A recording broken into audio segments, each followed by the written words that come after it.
그 다음으로 이제 운영과 관련된 지르예신 한번 볼 건데요. 보시면 장기 수선 계획상에 수선 주기가 도래했으나 우리 아파트 너무 관리를 잘했어요. 그래서 수선할 필요가 없을 경우 장기 수선 계획을 조정해야 되나요? 라는 질문이 있는데 여기 보시면 수선 주기 아랫부분 진하게 된 부분만 한번 볼게요.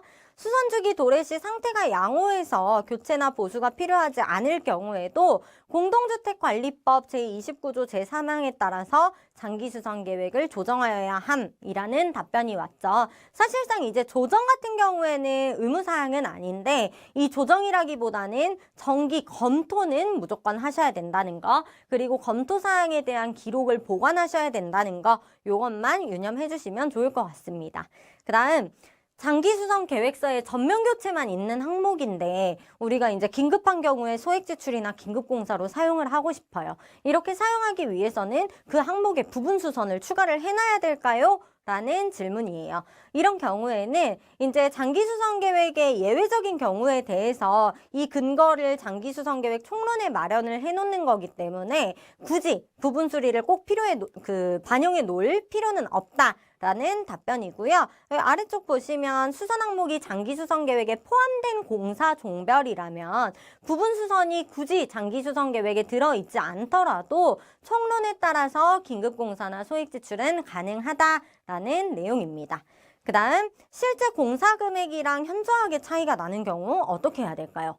당연히 조정하시고 나서 이제 공사 계약 진행을 하셔야 되겠죠.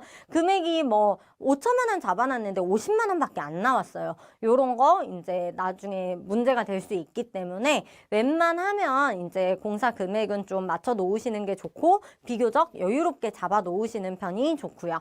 그리고 나서 이제 한 가지 더 제가 말씀을 드리고 싶었던 게 아까 우리 그 부분 수리 같은 경우 있잖아요. 부분 수리 같은 경우에는 이 수선 주기와 수선율이 있는데 수선 주기는 뭐 5년에 한 번이다. 또는 10년에 한 번이다 라는 거고 이거를 이제 5년 동안으로 해석하기는 조금 어렵고요. 그리고 수선율은 전체 공사금액, 그 해당 항목의 100% 공사금액에 대한 비율이라고 생각을 하시면 되겠습니다. 그래서 뭐 20%라고 해서 우리 동 10개 동인데 꼭 2개 동만 해야 되냐 이런 거 아니고 그냥 공사 금액 비율이라고 생각해 주시면 되세요. 그래서 다시 한번 말씀드리면 교체나 보수 필요 없을 때도 검토는 꼭 하셔야 된다는 거. 그리고 장기수선 계획에 포함되어 있는 공사 종별이어야만 장충금 사용 가능하시다는 거. 그 다음에 예산안과 다르게 장기수선 충당금을 사용해서 공사를 집행해도 문제가 없을까요? 사실 이거는 이제 저희가 예산 계획 작성하실 때 장기수선 계획 공사들을 포함해서 작성하시라고 권고를 드리고 있어요. 그래서 사업계획 예산안에다가 장기수선 계획 공사의 내용들을 포함하시는 게 타당할 것이라고 보여지고요. 그 다음 가지급금으로 먼저 집행하고 예치금 만기되고 나서 장충금으로 이제 이거를 상기할 수 있냐.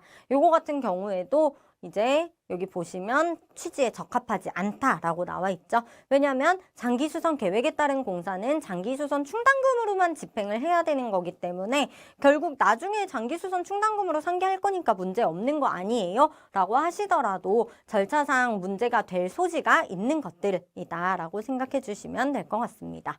그 다음 승강기 로프 등의 보수공사를 승강기 유지보수비로 지급할 수 있을까요? 우리 장기수선 계획 항목 보시면은 승강기 항목이 총 5가지가 있죠. 기계장치, 제어반, 도어 개폐장치, 와이어 로프 시브, 그리고 한 가지가 더 있는데 기계장치, 제어반, 와이어 로프 시브, 도어 개폐장치 이렇게 있네요. 이렇게 있는데 이 5가지의 항목들은 무조건 장충금으로만 집행을 하셔야 되는 항목이기 때문에 전면교체일 경우겠죠. 그렇기 때문에 이 승강기 항목에 대해서 승강기 유지보수비로 지출을 하시는 거는 바람직하지 않다라는 답변이고요. 대신에 승강기 뭐 버튼만 일부분 교체한다거나 이럴 경우에는 승강기 이제 기계장치 안에 사실은 부품에 해당이 되잖아요. 그래서 이런 것들은 수선유지비로 지출하시는 거 타당합니다. 그리고 나서 아까 제가 말씀드렸던 부분 수리가 5년에 10%의 수선율일 경우 5년 동안 10% 범위 내에서 수선이 가능한 건지, 예를 들어 10%가 500만 원이다. 그러면 올해 100만 원, 내년에 100만 원, 내후년에 100만 원 이렇게 5년 동안 500만 원을 나눠서 쓸 수 있는 건지, 아니면 5년 차에 10% 범위 내에서 수선을 하는 건지, 이건 제가 말씀드렸죠. 이 5년 수선 주기 5년을 5년 동안으로 해석할 수는 없고요. 5년 차에 10% 범위 내에서 수선을 하는 게 맞다라는 걸로 생각을 해주시면 되겠습니다. 이 수선율이라는 거는 말씀드렸듯이 공사 금액, 100% 공사 금액에 대한 비율이기 때문에 우리 공사 금액 전면 교체했을 때 100%가 3천만 원이었다면 10%는 300만 원 한도 내에서 사용을 하는 게 될 것이고, 이 부분 수리 같은 경우에도 장기 수선 계획에 명시를 해놓을 경우에 만약에 10% 300만 원 잡아놨는데 실제 부분 수리 견적 받아보니까 500만 원 나왔어요. 이러면 장기 수선 계획 수시 조정하시고 나서 조정 후에 공사를 집행을 하셔야 되겠죠. 그렇기 때문에 오히려 적시 공사에 장애가 되는 경우가 많아서 부분 수리가 대폭 삭제된 겁니다.